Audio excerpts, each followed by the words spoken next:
नमस्कार, ये आकाशवाणी शिमला है। अब आप प्रभा शर्मा से कोविड-19 पर विशेष समाचार सुनिए। देश भर में 18 वर्ष से अधिक आयु वर्ग के लिए सरकारी केंद्रों पर निशुल्क कोविड टीकाकरण अभियान जारी है।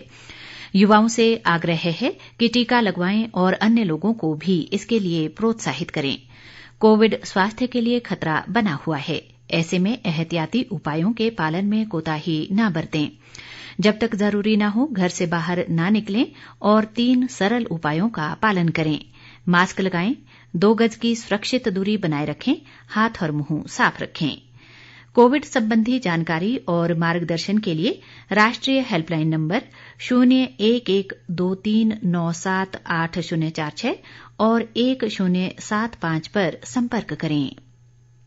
प्रधानमंत्री नरेंद्र मोदी ने कहा है कि कोरोना महामारी के इस दौर में भगवान बुद्ध के संदेश पहले से कहीं अधिक प्रासंगिक हो गए हैं। उन्होंने कहा है कि भगवान बुद्ध ने सबसे कठिन चुनौतियों से मुक्त होने का मार्ग प्रशस्त किया है।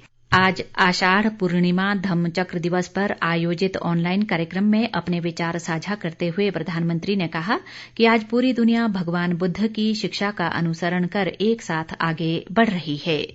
नरेंद्र मोदी ने कहा कि अंतर्राष्ट्रीय बौद्ध परिसंघ की केयर विद प्रेयर पहल प्रशंसनीय है। उन्होंने कहा कि हमारे मन, वचन, संकल्प और कर्म के बीच तारतम्य रहने से ही हम दुख से मुक्त हो सकते हैं और जीवन में प्रसन्नता आ सकती है। प्रधानमंत्री ने कहा कि इससे सत्कर्म करने की प्रेरणा मिलती है और कठिन परिस्थिति से मुकाबले के लिए शक्ति प्राप्त होती है।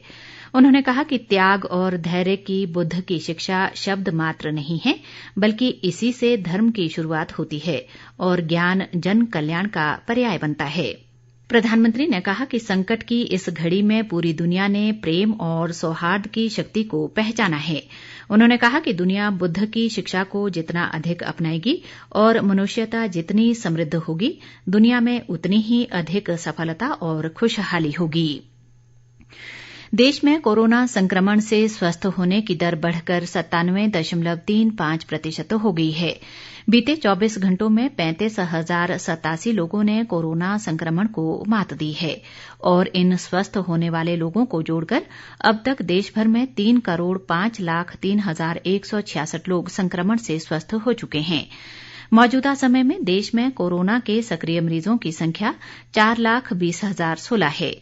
देश में कोरोना संक्रमितों की कुल संख्या 3,13,32,159 तक पहुंच गई है। बीते 24 घंटों के दौरान 39,097 नए मामलों की पुष्टि हुई है।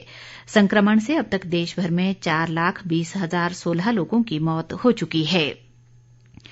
इधर प्रदेश में कल कोरोना संक्रमण के 87 नए मामले सामने आए हैं, जबकि 127 लोगों ने कोरोना से जंग जीती है। राज्य में कोरोना मामलों की कुल संख्या 2,04,887 तक पहुंच गई है। इनमें से 893 सक्रिय मामले हैं, जबकि अब तक 2,04,81 लोग कोरोना संक्रमण को मात दे चुके हैं। राज्य में कोरोना से अब तक 3,495 लोगों की मृत्यु हुई है। केंद्र सरकार ने कहा है कि राष्ट्रीय पात्रता सह प्रवेश परीक्षा नीट और अन्य संयुक्त प्रवेश परीक्षाएं निरस्त करने की कोई योजना नहीं है। लोकसभा में लिखित उत्तर में स्वास्थ्य राज्य मंत्री भारती प्रवीण पवार ने कहा कि नीट पोस्ट ग्रेजुएट परीक्षा 11 सितंबर को और नीट अंडर ग्रेजुएट परीक्षा 12 सितंबर को होगी। उन्होंने कहा कि कोरोना महामारी के दृष्टिगत भीड़भाड़ और लंबी दूरी की यात्रा से बचने के लिए देश में परीक्षा केंद्रों की संख्या बढ़ाई गई है। स्वास्थ्य राज्य मंत्री ने बताया कि परीक्षा संचालन में कोविड संबंधी सभी नियमों का कड़ाई से अनुपालन किया जाएगा। सभी परीक्षार्थियों को सुरक्षा किट उपलब्ध कराई जाएगी। देश में अब तक 42 करोड़ 78 लाख से अधिक कोविड रोधी टीके लगाए जा चुके हैं। कल 18 से 44 वर्ष आयु वर्ग के 18 लाख लोगों को टीके की पहली डोज और 1,92,000 को दूसरी डोज लगाई गई। टीकाकरण अभियान के तीसरे चरण में अब तक इस आयु वर्ग के 13 करोड़ 52 लाख लोगों को टीके की पहली डोज और 57,54,908 लोगों को दूसरी डोज लगाई जा चुकी है।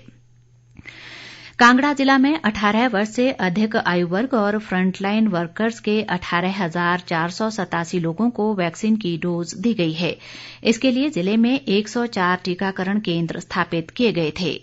इसी के साथ ये समाचार बुलेटिन समाप्त हुआ। नमस्कार।